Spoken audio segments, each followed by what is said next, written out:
Hi, welcome to our DGR physics classes. Today discuss about the topic system of particles and rotatory motion. System of particles and rotatory motionలో ప్రీవియస్గా మనం 3 questions explain చేయడం జరిగింది. ఇది 4th question గురించి explain చేద్దాం ఈరోజు క్లాస్లో. Okay, చాలా ఇంపార్టెంట్ క్వశ్చన్ అండి ఇది. ఓకే, ఇక్కడ క్వశ్చన్ ఏంటంటే distinguish between centre of mass and centre of gravity. Centre of mass అంటే ఏంటి? మొత్తం పార్టికల్స్ అన్నీ కూడా సెంటర్ మీద యాక్ట్ చేస్తే అది సెంటర్ ఆఫ్ మాస్ అవుతుంది. ఇప్పుడు ఫర్ ఎగ్జాంపుల్గా ఒక బూందీ లడ్డు ఉంది. ఓకే, ఆ బూందీ లడ్డు అనేది ఒక లడ్డు ఫామ్ అవ్వాలంటే నెంబర్ ఆఫ్ బూందీ పార్టికల్స్ అన్నీ కలిపి అవి ఒక లడ్డు కింద ఫామ్ చేస్తారు. ఆ లడ్డూలో ఉన్న పార్టికల్స్ అన్నీ కూడా సెంటర్నే కాన్సన్ట్రేట్ అయ్యి ఉంటాయి అన్నమాట. ఓకే, ఎక్కడైతే కాన్సన్ట్రేట్ అయ్యి ఉంటాయో అక్కడే సెంటర్ ఆఫ్ మాస్ అంటాం. ఒక సెంటర్ ఆఫ్ గ్రావిటీ అంటే సెంటర్లో ఉంటుంది మాస్ అనేది. ఓకేనండి, ఆ సెంటర్లో ఉన్న మాస్ మీద యాక్ట్ చేసే వెయిట్ని మొత్తం ఆ పార్టికల్స్ అన్నీ కూడా ఆ వెయిట్ పార్టికల్స్ అన్నీ కూడా సెంటర్ని యాక్ట్ చేస్తాయి. కాబట్టి సెంటర్లో ఉన్నట్టు మనం ఇమాజినేషన్ చేసుకోవాలి బాడీ. ఓకేనండి, చూడండి ఇక్కడ మనకి first centre of mass. Centre of mass is A point at which the whole mass of the body is concentrated. అంటే ఇప్పుడు ఏంటి, మొత్తం ఒక బాడీ తీసుకుని వెళ్ళాలి. ఫర్ ఎగ్జాంపుల్ బాడీ అనుకుందాం. ఈ బాడీలో ఉన్న పార్టికల్స్ అన్నీ కూడా ఎక్కడ కాన్సన్ట్రేట్ అయి ఉంటాయి? ఎగ్జాక్ట్గా సెంటర్ని కాన్సన్ట్రేట్ అయి ఉంటాయి అన్నమాట. ఎక్కడైతే కాన్సన్ట్రేట్ అయి ఉంటాయి దాన్ని మనం ఏమంటాం? సెంటర్ ఆఫ్ మాస్ అంటాం.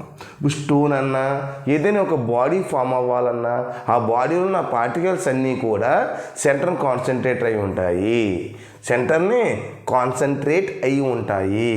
దాన్ని మనం ఏమంటాం? సెంటర్ ఆఫ్ మాస్ అంటాము. అంటే centre of mass is A point at which the whole mass of the body is concentrated, is called centre of mass అంటాము.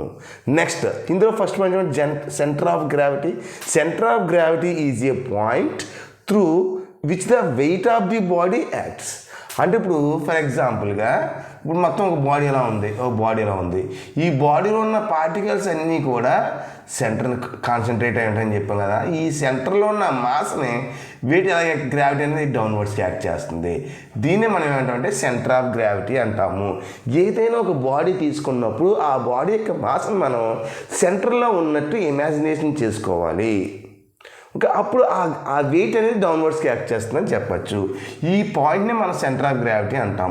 ఆ బాడీ షేప్ ఎలా ఉన్నా సరే సెంటర్లోనే ఉన్నట్లు ఇమాజినేషన్ చేసుకోవాలన్నమాట. ఓకే, దాన్ని మనం ఏమంటాం? సెంటర్ ఆఫ్ గ్రావిటీ అంటాం అన్నమాట. ఓకేనండి, నెక్స్ట్ ఏంటి? It may or may not lie inside the body. Lie inside the body అనమాట. అంటే సెంటర్ ఆఫ్ మాస్ ఉండాలంటే మధ్యలో బాడీ ఉండనవసరమే లేదు. బాడీ ఉండొచ్చు, ఉండకపోవచ్చు. ఇప్పుడు రింగ్ ఉందనుకోండి సెంటర్ ఆఫ్ మాస్ ఉంటుంది.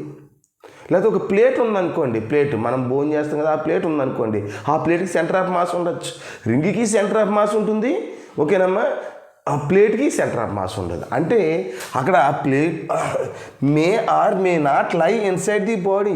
అంటే సెంటర్లో బాడీ ఉండొచ్చు, ఉండకపోవచ్చు. ఓకేనమ్మా, అది సెకండ్ పాయింట్. నెక్స్ట్ ఏంటి? It always lie inside the body. అంటే సెంటర్ ఆఫ్ గ్రావిటీ ఉండాలంటే ఖచ్చితంగా సెంటర్లో మాస్ ఉండి తీరవలసిందే.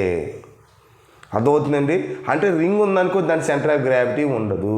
ఇప్పుడు మనకి ప్లేట్ ఉందనుకోండి సెంటర్ ఆఫ్ గ్రావిటీ సెంటర్లో ఉంటుందని చెప్పచ్చు. Okay, it always lies inside the body అని చెప్పచ్చు.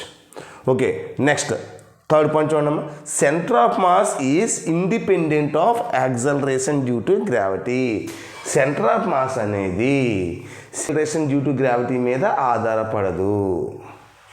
ఓకేనండి, అంటే centre of mass is independent of acceleration due to gravity. అంటే సెంటర్ ఆఫ్ మాస్ అనేది యాక్సలరేషన్ డ్యూ టు గ్రావిటీ మీద ఆధారపడదు.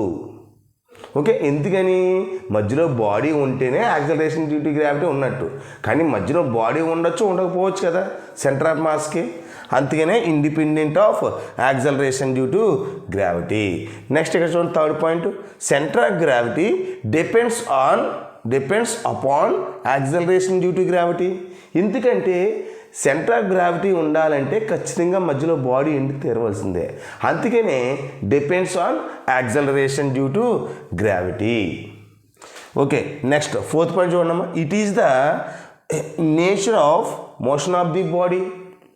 అంటే ఫర్ ఎగ్జాంపుల్ ఒక వీల్ ఉంది ఇలా, ఈ వీల్ ఇలా రొటేట్ అవుతుంది అనుకుందాం. ఈ వీల్కి సెంటర్ ఆఫ్ మాస్ ఉంటుంది కదా, ఇది మనం ఒక సైకిల్ వీల్ అనుకుందాం. ఈ సైకిల్ వీల్కి సెంటర్ ఆఫ్ మాస్ ఉంటుంది కదా, ఈ బాడీ ఏ దగ్గర ఉన్నదే బీకి రీచ్ అయింది అనుకోండి, ఈ వీలు ఓకే బీకి వచ్చింది అనుకోండి. ఇప్పుడు మనకి ఏ దగ్గర ఉంది, ఇది ఒక పాయింట్ కింద ఇమాజినేషన్ చేసుకోండి. ఇలా తిరుగుతున్నప్పుడు, ఇలా రొటేట్ అవుతున్నప్పుడు బీ ఇక్కడికి వచ్చింది అనుకుందాం, ఏనే ఇక్కడికి వచ్చింది అనుకుందాం. అప్పుడు ఇదే కదమ్మా, ఏ అనే పాయింట్ ఇక్కడ నుంచి ఇక్కడ చేంజ్ అయింది అనుకోండి. సెంటర్లో ఉన్న మాస్ ఎలా ఉంది చూడండి, యాస్టీజ్గా no change. Okay, centre of mass no change. కాబట్టి ఇక్కడ ఒక లీనియర్ మోషన్లో ఉన్నప్పుడు ఆ వీలు తిరుగుతూ ఉంటే నీకు ఎంత డిస్టెన్స్ వెళ్ళినా సరే సెంటర్ ఆఫ్ మాస్లో వేరియేషన్ ఉండదు. ఓన్లీ ఏ పార్టికల్కి పొజిషన్ చేంజ్ అవుతుంది తప్ప సెంటర్ పార్టికల్ చేంజ్ అవ్వదు అని చెప్తున్నాను అనమాట. It is the nature of the motion of the body. ఓకేనమ్మా. Next, it is the stability of the body. ఇప్పుడు ఫర్ ఎగ్జాంపుల్గా చెప్పాలంటే స్టెబిలిటీ అంటే ఏంటి? ఇప్పుడు సపోజ్ నేను ఎలా స్టిఫ్గా నుంచున్నాను, this is the stability. Okay, stability ఉన్నప్పుడు సెంటర్ ఆఫ్ మాస్ ఒకలాగా ఉంటుంది. అదే ఎలా వంగిపోతున్నాను అనుకోండి, అన్స్టెబిలిటీ అంటే స్టెబిలిటీ లేనట్టు నాకు. ఓకే, ఇలా ఉంటే స్టెబిలిటీ లేదు అంటే ఇలాగ ఉన్నప్పుడు సెంటర్ ఆఫ్ గ్రావిటీ అనేది ఒకలాగా ఉంటుంది, ఇలా స్టెబుల్గా ఉన్నప్పుడు సెంటర్ ఆఫ్ గ్రావిటీ అనేది ఒకలాగా ఉంటుంది అనమాట. ఓకేనండి, అంటే it is the stability of the body. ఓకేనమ్మా, అది స్టెబిలిటీ మీద ఆధారపడి ఉంటుంది సెంటర్ ఆఫ్ గ్రావిటీ అనేది. అంటే స్టిఫ్గా ఉంటే సెంటర్ ఆఫ్ గ్రావిటీ ఎక్కువ ఉంటుంది. అదే మనం ఇది ఇలా బెండ్ అయిపోయాం అనుకోండి, సెంటర్ ఆఫ్ గ్రావిటీలో చేంజెస్ వస్తుంది. ఓకే, దాన్ని మనం ఫోర్త్ పాయింట్ కింద చెప్పచ్చు. ఓకేనా, ఈ 4 పాయింట్స్ నేర్చుకుంటే సరిపోతుంది. యాస్టీజ్గా నేను ఎలాగైతే ఎక్స్ప్లెయిన్ చేశానో, నీ బోర్డు మీద ఎలాగైతే రాశానో యాస్టీజ్గా అలా రాసేస్తే సరిపోద్ది అనమాట. నెక్స్ట్ ఇంపార్టెంట్ క్వశ్చన్ గురించి ఎక్స్ప్లెయిన్ చేద్దాం. నెక్స్ట్ క్వశ్చన్ ఏంటి? Right the equations of motion for a particle rotating about a fixed axis.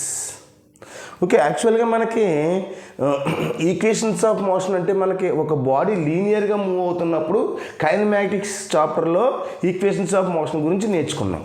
ఒక్కసారి బ్రీఫ్గా ఆ ఈక్వేషన్స్ ఎలాగొచ్చి ఏంటి అనేది పక్కన రాస్తాను, ఒక్కసారి చెక్ చేసుకోండి. ఇప్పుడు మనం ప్రీవియస్గా ఇప్పుడు ఎల్ఎం అంటే లీనియర్ మోషన్ అని, ఏఎం అంటే యాంగులర్ మోషన్ అని. ఓకే, లీనియర్ మోషన్లో డిస్ప్లేస్మెంట్ అంటే ఎస్ అని చెప్పచ్చు, యాంగులర్ మోషన్లో డిస్ప్లేస్మెంట్ అంటే థీటా అని చెప్పచ్చు. ఓకేనండి, అంటే ఒక బాడీ స్ట్రైట్గా వెళ్తుంది అనుకోండి, దాన్ని లీనియర్ మోషన్ అంటాం. అదే బాడీ సర్క్యులర్ మోషన్ లా తిరుగుతుంది అనుకోండి, దాన్ని యాంగులర్ మోషన్ అంటాం. దీన్ని లీనియర్ డిస్ప్లేస్మెంట్ అంటాం, దీన్ని యాంగులర్ డిస్ప్లేస్మెంట్ అంటాం. ఓకే, అదేవిధంగా ఇక్కడ యూని వెలాసిటీ అంటాం, ఇక్కడ ఒమేగాని యాంగులర్ వెలాసిటీ అంటాం. అంటే ఇది ఇనీషియల్ వెలాసిటీ కింద కన్సిడర్ చేద్దాం, ఇక్కడ ఇనీషియల్ వెలాసిటీ కింద ఇది కన్సిడర్ చేద్దాం. ఓకే, ఇక్కడ లీనియర్లో ఫైనల్ వెలాసిటీని వీతో రాస్తాం, యాంగులర్లో ఇనీషియల్ వెలాసిటీని ఒమేగా నాట్ రాద్దాం, ఫైనల్ వెలాసిటీని ఒమేగా రాద్దాం. ఓకేనండి, అదేవిధంగా యాక్సలరేషన్ని ఇక్కడ ఏ అని రాస్తాం, ఇక్కడ ఏం రాస్తాం, ఆల్ఫా అని రాస్తాం. ఓకేనండి, యాక్సలరేషన్ ఆల్ఫాతో రాస్తాం. ఇవి పారామీటర్స్ అనమాట. ఇది లీనియర్ మోషన్కి, ఇది యాంగులర్ మోషన్కి. ఇప్పుడు ఈక్వేషన్స్ ఆఫ్ మోషన్ ఏంటి మనకి? First equation of motion v is equal to, first equation of motion ఏంటమ్మా ఇక్కడ? v is equal to u plus a t. Next second equation of motion v square minus u square is equal to 2as. ఇది linear మోషన్కే equations of motion. Okay, next third equation s is equal to ut plus half at square. Okay, next ఫోర్త్ది ఏంటి, nth second దగ్గర displacement calculate చేయాలంటే s n is equal to u plus a into n-1/2. Okay, next ఫిఫ్త్ది ఓకేనమ్మా, ఫిఫ్త్ది ఏంటంటే s is equal to displacement calculate చేయాలంటే v plus u/2 into average displacement okay into t అనమాట. ఇవి మన కైనమాటిక్ ఈక్వేషన్స్ అంటాం. వీటిని కైనమాటిక్ ఈక్వేషన్స్ అంటాం. ఓకే, ఈ కైనమాటిక్ ఈక్వేషన్స్ని యూజ్ చేసి రొటేషనల్ కైనమాటిక్ ఈక్వేషన్స్ ఎలా రాద్దాం ఏంటనేది ఒక్కసారి చూద్దాం. ఓకేనండి, ఒక్కసారి ఇక్కడ మనకి ఇచ్చిన క్వశ్చన్స్ని ఒక్కసారి మన పక్కన చెప్పిన డేటాను బేస్ చేసుకుని ఇక్కడ రొటేషనల్ కైనమాటిక్ ఈక్వేషన్స్ ఎలా రాయాలో ఒక్కసారి చూద్దామండి. దీనికి ఆన్సర్ ఎలా రాద్దామంటే ఇక్కడ చూడండి. First equation of motion. Okay, rotational ఇక్కడ ఏం రాద్దాం, rotational kinematic equations. Kinematic equations చూడండి. ఇక్కడ ఒకసారి వి అంటే ఫైనల్ వెలాసిటీ అని, యూ అంటే ఇనీషియల్ వెలాసిటీ అని, ఏ అంటే ఇక్కడ యాక్సలరేషన్ అని. So v is equal to u plus a t. ఇప్పుడు చూడండి ఇక్కడ ఫస్ట్ కైనమాటిక్ ఈక్వేషన్ ఎలా రాద్దాం, ఇక్కడ వి అంటే ఇక్కడ ఫైనల్ కదా, ఇక్కడ వి అంటే final velocity linear velocity, omega అంటే ఫైనల్ యాంగులర్ వెలాసిటీ. అంటే వి ప్లేస్లో నేను ఒమేగా రాద్దాం. Omega is equal to okay, u అంటే ఏంటి, initial linear motion velocity, omega naught అంటే యాంగులర్ వెలాసిటీ. అంటే ఇక్కడ ఏం రాద్దాం, ఒమేగా ప్లేస్లో అంటే యూ ప్లేస్లో ఒమేగా నాట్ రాద్దాం. ఒమేగా నాట్ ప్లస్ ఏంటమ్మా, ఏంటంటే యాక్సలరేషన్ అని, ఆల్ఫా అంటే యాంగులర్ యాక్సలరేషన్ అని. అంటే ఇక్కడ నేను ఏ ప్లేస్లో ఏకి బదులు ఆల్ఫా రాయాలి ఇంటూ టీ అనమాట. This is the first kinematic equation. ఒకసారి చూడండి, వి అంటే ఫైనల్ వెలాసిటీ, ఒమేగా అంటే ఫైనల్ యాంగులర్ వెలాసిటీ, యూ అంటే ఇనీషియల్ వెలాసిటీ, ఒమేగా నాట్ అంటే ఇనీషియల్ యాంగులర్ వెలాసిటీ అనమాట. ఆల్ఫా అంటే యాంగులర్ యాక్సలరేషన్, ఏ అంటే లీనియర్ యాక్సలరేషన్ అని అర్థం. ఇది ఫస్ట్ కైనమాటిక్ ఈక్వేషన్. సెకండ్ చూడండి, మీకు ఈజీగా అర్థమైపోతుంది. వి అంటే ఈసారి మీరు వి అంటే ఒమేగా స్క్వేర్ మైనస్ యూ అంటే ఏంటమ్మా, omega naught is equal to 2 into alpha into theta. Alpha అంటే యాక్సలరేషన్ లీనియర్ యాక్సలరేషన్, ఇక్కడ యాంగులర్ యాక్సలరేషన్. ఎస్ అంటే లీనియర్ డిస్ప్లేస్మెంట్, ఇది థీటా అంటే యాంగులర్ డిస్ప్లేస్మెంట్. అందుకని నేను థీటా రాశాను ఇక్కడ. ఓకేనండి, నెక్స్ట్ థర్డ్ది ఏంటి, ఇక్కడ s is equal to, s అంటే మీకు తెలుసు theta is equal to u అంటే తెలుసు మీకు omega naught into t plus half, a అంటే తెలుసు మీకు ఆల్ఫా ఇంటూ టీ స్క్వేర్. టైంలో యాంగులర్ అన్నా లీనియర్ అన్నా ఒకటే ఉంటుంది కదా, టైంలో వేరియేషన్ ఏముంటుంది కాబట్టి ఇంకా టీగానే రాసేస్తాం. నెక్స్ట్ ఫోర్త్ కైనమాటిక్ ఈక్వేషన్ చూడండి, థీటా ఎన్, ఎస్ఎన్ కాబట్టి theta n is equal to చెప్పండి, యూ అంటే ఒమేగా నాట్ ప్లస్ ఏ అంటే ఆల్ఫా ఇంటూ ఎన్ అంటే వాల్యూ ఇంటీజర్ వాల్యూ n-1/2 అనమాట. Okay, this is the fourth kinematic equation. Next fifth ఏంటి, s కాబట్టి theta అంటే యావరేజ్ డిస్ప్లేస్మెంట్ క్యాలిక్యులేట్ చేయాలంటే ఈ ఫార్ములా అప్లై చేస్తాం అనమాట. అంటే వి అంటే ఒమేగా ప్లస్ యూ అంటే omega naught by 2 into t అనమాట. This is the fourth kinematic equation. Okay, ఈ ఫిఫ్త్ క్వశ్చన్కి ఈ 5 కైనమాటిక్ ఈక్వేషన్స్ రాసేస్తే ఓకే 4 out of 4 వచ్చేస్తుంది. ఒకసారి ఇచ్చాడు ఈ క్వశ్చన్. ఓకేనండి, జాగ్రత్తగా నేను ఎలాగైతే రాసినా అలాగే ఆ స్టేజ్కి రాస్తే సరిపోతుంది అనమాట. నెక్స్ట్ క్వశ్చన్ ఏంటంటే, state and prove the principles of conservation of angular momentum. ఇదే క్వశ్చన్ నేను వేరేలాగా అడగచ్చు. ఎలాగా, or explain the principles of conservation of angular momentum with example. ఇదే క్వశ్చన్ 2 విధాలుగా అడగచ్చు, ఏదైనా సరే ఆన్సర్ ఒకటే. ఓకేనండి, ఇప్పుడు చూద్దాం. ఒకసారి ఈ క్వశ్చన్ ఎక్స్ప్లెయిన్ చేసుకునే ముందు ఒకసారి లీనియర్ మూమెంటం గురించి, యాంగులర్ మూమెంటం గురించి ఒకసారి వేరియేషన్స్ తెలుసుకుందాం. ఇప్పుడు ఒక బాడీ అనేది స్ట్రైట్గా వెళ్ళిపోతుంది. అది v వెలాసిటీతో ట్రావెల్ చేస్తుంది. ఆ బాడీ యొక్క మాస్ m అయితే ఆ బాడీ యొక్క మాస్ m అయితే ట్రావెల్ చేసే స్పీడ్ ఎంతమ్మా v. అప్పుడు దీనికి ఉన్న మూమెంటం ఎంత p = మాస్ ఇంటూ వెలాసిటీ అని చెప్తాం. దీన్ని లీనియర్ మూమెంటం అంటాం. దీన్ని ఏమంటామా లీనియర్ మూమెంటం అంటాం. అంటే బాడీ సైజ్ పెద్దగా ఉందనుకోండి దాని యొక్క మూమెంటం కూడా ఎక్కువగా ఉంటుంది అన్నమాట. ఓకే, నెక్స్ట్ అదేవిధంగా ఇదే బాడీ నేను ఏం చేసిన ఒక థ్రెడ్కే ఒక పార్టికల్ని కట్టాను మాస్ని. ఇదే బాడీని తీసుకొచ్చి థ్రెడ్ తీసుకుని దీన్ని యాక్సిస్ ఆఫ్ రొటేషన్ అంటాం. ఇది సర్క్యులర్ మోషన్ ఇలా తిరుగుతుంది అనుకుందాం. సర్క్యులర్ మోషన్ ఇలా రొటేట్ అవుతుంది అనుకుందాం. ఓకే, కాబట్టి ఇది థ్రెడ్, ఇది సెంటర్ కాబట్టి ఇది సర్క్యులర్ మోషన్ లా తిరుగుతుంది కదమ్మా. ఇది సర్క్యులర్ మోషన్ లా రొటేట్ అవుతుంది. ఓకే, మళ్ళీ సర్క్యులర్ మోషన్ అవుతుంది. దీన్ని యాక్సిస్ ఆఫ్ రొటేషన్ అంటాం. దీన్ని డాట్ లైన్స్ ఉంది చూసారు, దీన్ని యాక్సిస్ ఆఫ్ రొటేషన్ అంటాం. ఈ పార్టికల్కి ఉన్న మాస్ m, దీనికి ఉన్న వెలాసిటీ ఎంతమ్మా v అనమాట. దీనికి ఉన్న వెలాసిటీ v అనమాట. అంటే ఎంత డిస్టెన్స్లో ఉందంటే రేడియస్ ఎంత అంటే r అని చెప్పచ్చు. రేడియస్ ఎంతమ్మా r అని చెప్పచ్చు. ఇక్కడ మనకు మూమెంటం అంటే మాస్ ఇంటూ వెలాసిటీ. ఇక్కడ మూమెంటం అంటే ఏం చెప్పచ్చు, మూమెంటం యాంగులర్ మూమెంటం అంటే it is denoted by L. Angular momentum ఎల్తో రిప్రజెంట్ చేస్తాం. ఎల్ ఈజ్ ఈక్వల్ టు ఇక్కడ ఎమ్కి బదులు ఇనర్షియాని వాడతాం అంటే ఐ అంటే mass is a measure of ఇనర్షియానికి మెజర్మెంట్గా మనం ఐ వాడతాం. అదేవిధంగా వి అంటే angular velocity omega. So this is L is equal to I omega. దీని మీద యాక్ట్ చేసే ఫోర్స్ని లీనియర్ ఫోర్స్ అంటాం. దీని మీద అప్లై చేసే ఫోర్స్ని టార్క్ అంటాం. టౌ అంటాం. బాడీ లీనియర్గా వెళ్ళిపోతే స్ట్రైట్గా దాని మీద అప్లై చేసే ఫోర్స్ లీనియర్ ఫోర్స్ అంటాం. అంటే ఎఫ్తో ఇండికేట్ చేస్తాం.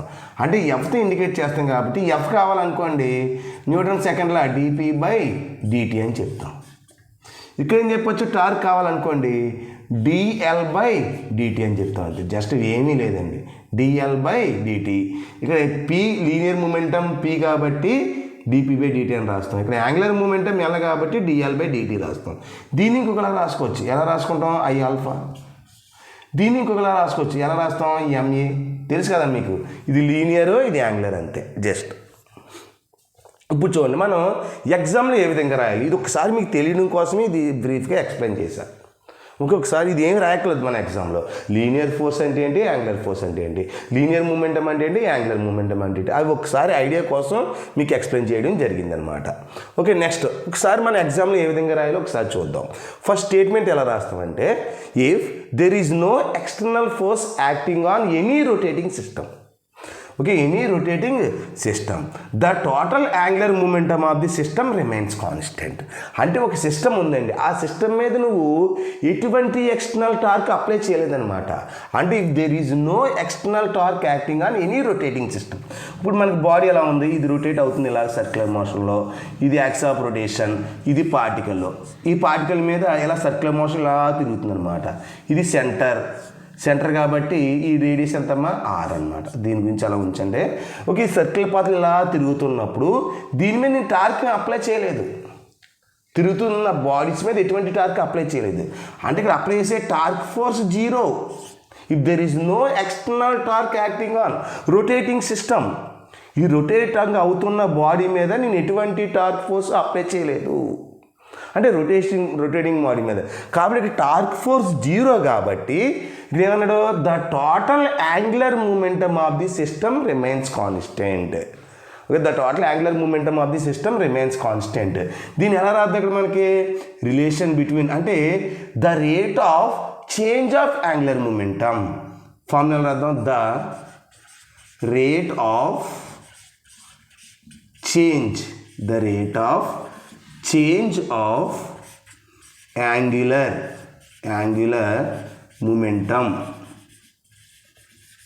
momentum ఎంతండి, tau is equal to dl/dt.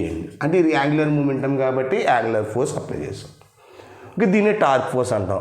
The rate of change of angular momentum మనం ఏంటాం, టార్క్ అంటాం.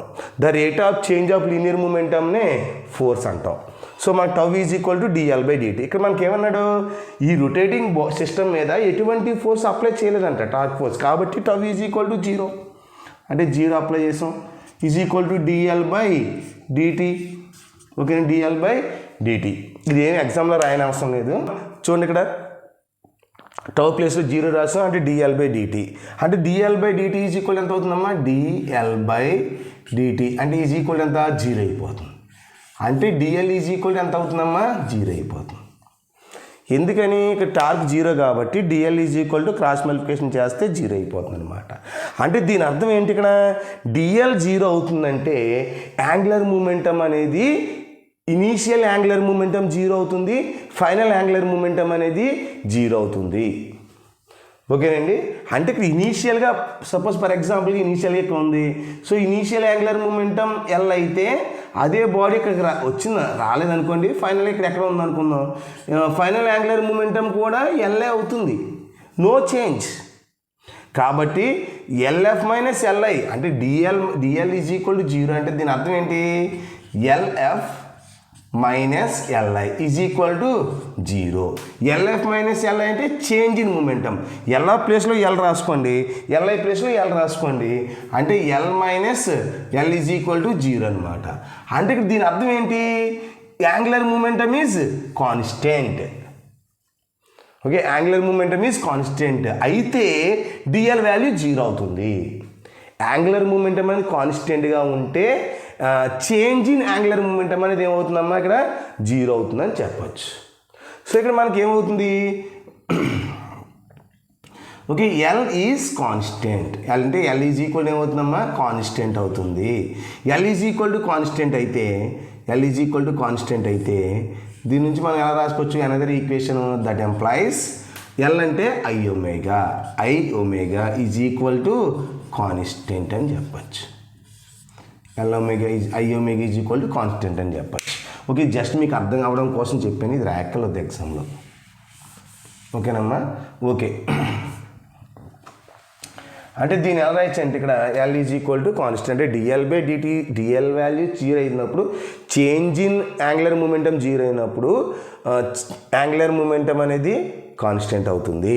So I omega is equal to constant ఇలా రాస్తే సరిపోతుంది. అంటే I అనేది ఇక్కడ అర్థం ఏంటిది, దీని అర్థం I omega is equal constant అంటే అర్థం ఏంటి, ఓకే, జస్ట్ ఇక్కడ వరకు రాస్తే సరిపోతుంది. అంటే దీని అర్థం ఏంటంటే angular momentum of inertia is inversely proportional to the angular velocity.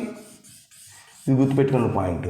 అంటే మూమెంటమ్ ఆఫ్ ఇనర్షియా అనేది ఎక్కువగా ఉందనుకోండి, యాంగులర్ వెలాసిటీ అనేది తక్కువగా ఉంటుంది. అంటే ఒక వీల్ స్పీడ్గా తిరుగుతుందంటే దానికి యాంగులర్ వెలాసిటీ ఎక్కువ ఉందని అర్థం. ఓకేనమ్మా, ఇనర్షియా అనేది తక్కువగా ఉందని అర్థం. ఓకే, స్లోగా నెమ్మదిగా తిరుగుతుంది అనుకోండి, యాంగులర్ వెలాసిటీ తక్కువ ఉందని అర్థం, ఇనర్షియా ఎక్కువ ఉందని అర్థం. ఇనర్షియా అంటే ఏంటి, లేజినెస్, బద్ధకం. ఇప్పుడు ఒక 2 పర్సన్స్ ఉన్నాయండి, 2 పర్సన్స్ ఉన్నారు అంటే ఒక ఫిట్నెస్ అంటే సన్నగా ఉన్న వ్యక్తి ఒకలాగా ఉన్న, లాంగ్ ఉన్న వ్యక్తి పక్కన పెట్టి రన్నింగ్ రేస్ పెట్టాం.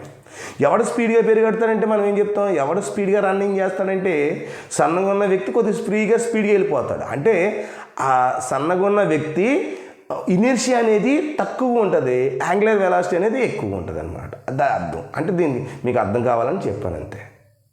అంటే మాస్ పెరుగుతూ ఉంటే, అంటే వెయిట్ పెరుగుతూ ఉంటే ఇనర్షియా అనేది ఏమైపోద్ది, ఇక్కడ పెరిగిపోద్ది, బద్ధకం పెరిగిపోద్ది. ఓకే అండి, లేజినెస్ పెరిగిపోద్ది అనమాట. అంటే మాస్ తక్కువ ఉంటే ఇనర్షియా ఎలా ఉంటుందమ్మా, చాలా తక్కువగా ఉంటుంది. మాస్ ఎక్కువ ఉంటే ఇనర్షియా అనేది చాలా ఎక్కువగా ఉంటుంది, లేజినెస్ అనేది చాలా ఎక్కువగా ఉంటుంది. ఒక్కొక్క ఎగ్జాంపుల్ చూద్దాం. నేను ఎగ్జాంపుల్స్ ఎలా అయితే రాసానో యాస్టీస్గా ఎలా రాస్తే సరిపోతుందండి. దీని మ్యాటర్లో కూడా మీరు కన్వర్ట్ చేసుకొని రాసుకోవచ్చు. ఫస్ట్ ఎగ్జాంపుల్ ఏంటంటే ఫస్ట్ బ్యాలెన్స్డ్ ఆన్సర్ అంటాం. స్ట్రెచ్ ద హ్యాండ్స్, ఇలా స్ట్రెచ్ చేసి ఇలా లెగ్స్ రెండు ఇలా ఫోల్డ్ చేసాడండి. ఓన్లీ హ్యాండ్స్ మాత్రం ఇలా స్ట్రెచ్ చేశాడు. ఇలా stretching the hands and folding the hands. Stretch చేసి ఇలా రొటేట్ అవుతున్నాడు, ఫోల్డ్ చేసి ఇలా రొటేట్ అవుతున్నాడు. దేనికి ఇనర్షియా ఎక్కువ ఉంటుంది, దేనికి ఇనర్షియా తక్కువ ఉంటుంది. ఓకేనమ్మా. స్ట్రెచ్చింగ్ హ్యాండ్స్, ఫస్ట్ ఏంటమ్మా, స్ట్రెచ్చింగ్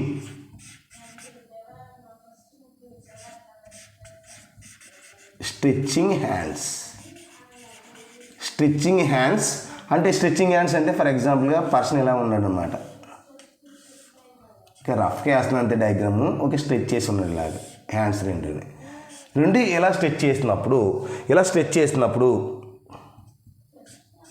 ఓకే, ఇలా స్ట్రెచ్ చేసినప్పుడు మనకేమవుతుందంటే రొటేషన్స్ చాలా కష్టంగా తిరుగుతాడు అనమాట. ఇలా హ్యాండ్స్ రొటేట్ చేసి ఇలా తిరుగుతూ ఉన్నప్పుడు ఏమవుతుందంటే ఇక్కడ మనకి లేజినెస్ ఎక్కువ ఉన్నట్లు అనిపిస్తుంది. అంటే ఇక్కడ ఇనర్షియా అనేది ఎక్కువగా ఉంటుంది, యాంగులర్ వెలాసిటీ అనేది తక్కువగా ఉంటుంది. ఇక్కడ సింపుల్గా ఇలా రాస్తే సరిపోతుంది.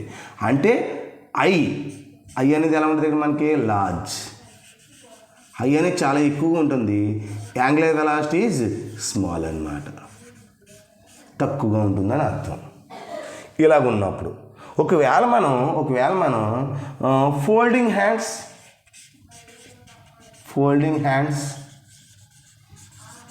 ఫోల్డ్ చేసుకుని ఉన్నాడు అనుకోండి, ఇదే పర్సన్ హ్యాండ్ ఫోల్డ్ చేసుకుని ఉన్నాడు అంటే ఓకే ఇలా ఉన్నాడు కదా, ఈసారి ఇలా 2 హ్యాండ్స్ ఫోల్డ్ చేసుకున్నాడండి. ఫోల్డింగ్ హ్యాండ్స్ కాబట్టి ఇక్కడ ఇనర్షియా ఏమవుతుందంటే స్మాల్ అయిపోతుంది, యాంగులర్ వెలాసిటీ ఏమవుతుందమ్మా లార్జ్ అయిపోతుంది. సో ఇక్కడ మనకి ఐ అనేది లార్జర్ స్మాల్ అంటే స్మాల్, అంటే ఇనర్షియా చాలా తక్కువ ఉంటుందండి హ్యాండ్ ఫోల్డ్ చేసుకున్నప్పుడు. ఇలాగ స్ట్రెచ్ చేసిన దానికన్నా ఇలాగ తిరగడం చాలా కష్టంగా ఉంటుంది, ఇలాగ రొటేట్ అవ్వడం చాలా ఈజీ అనమాట. అంటే ఇనర్షియా అనేది ఎలా ఉంటుంది ఇక్కడ మనకి చాలా తక్కువగా ఉంటుంది. ఓకే, యాంగులర్ వెలాసిటీ అనేది ఎలా ఉంటుందమ్మా చాలా ఎక్కువగా ఉంటుంది, అంటే లార్జ్ అనమాట. ఇలా రాస్తే సరిపోతుంది. ఎగ్జాంపుల్ మీరు మ్యాటర్ ఏం కన్వర్ట్ చేయకలేదు, మీ ఇష్టం అది. ఓకే, జస్ట్ ఎగ్జాంపుల్స్ అని పెట్టి స్ట్రెచింగ్ హ్యాండ్స్ ఫోల్డింగ్ హ్యాండ్స్ అని పెట్టి ఇలా డయాగ్రామ్ చేసుకుని ఇలా రాస్తే సరిపోతుంది. ఎగ్జాంపుల్ 1. ఇంకొక ఎగ్జాంపుల్ చెప్తాను. ఓకే, ఈ 2 ఎగ్జాంపుల్స్లో ఒక ఎగ్జాంపుల్ రాస్తే సరిపోతుంది. యాస్టీజ్గా ఈ స్టేట్మెంట్ రాసి డయాగ్రామ్ వేసుకుని ఇది రాసి ఇక్కడ వరకు రాసి ఎగ్జాంపుల్స్ రాస్తే సరిపోతుంది అనమాట. ఓకే, ఎగ్జాంపుల్ 1 ఇది ఎగ్జాంపుల్ 1. ఎగ్జాంపుల్ 2 చూద్దాం. ఎగ్జాంపుల్ 2 ఏంటంటే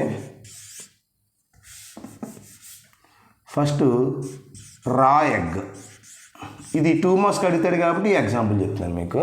2 మార్క్స్లో ఇంపార్టెంట్ క్వశ్చన్ ఇది, రా ఎగ్. అండ్ నెక్స్ట్ ఏంటమ్మా బాయిల్డ్